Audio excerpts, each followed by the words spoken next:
মানুষের ভিতরে, জান্নাতি মানুষের ভিতরে পাঁচজন নবীর বৈশিষ্ট্য দিবেন। কয়জন?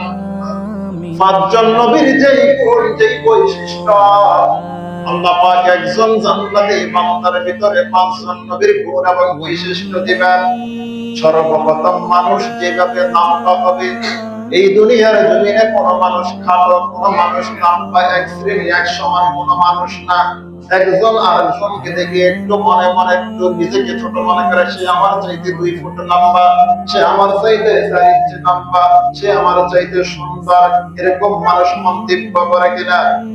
আল্লাহর হাবিব বলেন, জান্নাতে প্রত্যেকটা মানুষ একই সাইজের হবে, কেউ খাটো হবে না, কেউ লম্বা হবে না। হযরত নবী আদম আলাইহিস সালাম যেভাবে লম্বা ছিলেন, জান্নাতে প্রত্যেকটা মানুষ নবী আদম আলাইহিস সালামের মতো লম্বা হবে। এরপরে হুজুর বলেন, তোমরা লম্বা হবে আদম নবীর মতো। তোমাদের যে একটা বয়স হবে, এই দুনিয়ার জমিনে কারো 100 বছর, কারো 10 বছর, কারো 20 বছর, কারো 50 বছর। আল্লাহর হাবিব বলেন, জান্নাতে মানুষের যে একটা বয়স হবে, সেই বয়সটা হবে জামানার পয়গম্বর হযরত নবী ঈসা রূহুল্লাহর মতো। বয়সটা হবে কোন নবীর মতো? জবান খুলেন, কোন নবী? ঈসা নবীর 30 থেকে 33। জান্নাতি প্রত্যেকটা মানুষের বয়স হবে 30 থেকে 33 বছর বয়স। এই দুনিয়ার জমিনে কেউ সুন্দর, কেউ শ্যামবর্ণ। আল্লাহর হাবিব বলেন, জান্নাতি প্রত্যেকটা মানুষের একই রং হবে, এক রকমের সুন্দর হবে। এই দুনিয়ার সৌন্দর্যটাকে আল্লাহ পাক 2 ভাগ করেছেন। এক ভাগ সৌন্দর্য তামাম দুনিয়ার মানুষকে দিয়েছেন, আর এক ভাগ সৌন্দর্য হযরত নবী ঈসা ও নবী ইউসুফ আলাইহিস সালামকে দিয়েছেন।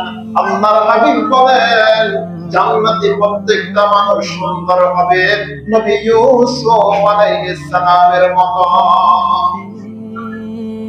দুনিয়ার জমিনে কারো কণ্ঠ খুব চিকন, একেবারে সুন্দর কণ্ঠ, কারো কণ্ঠ আবার একেবারে মোটা, আছে কিনা? আল্লাহর হাবিব ফরমান, জান্নাতি মানুষ যে একজন আরেকজনের সঙ্গে কথা বলবে, এই দুনিয়ার জমিনে সবচেয়ে সুন্দর কণ্ঠ ছিল হযরত নবী দাউদ আলাইহিস সালামের কণ্ঠ।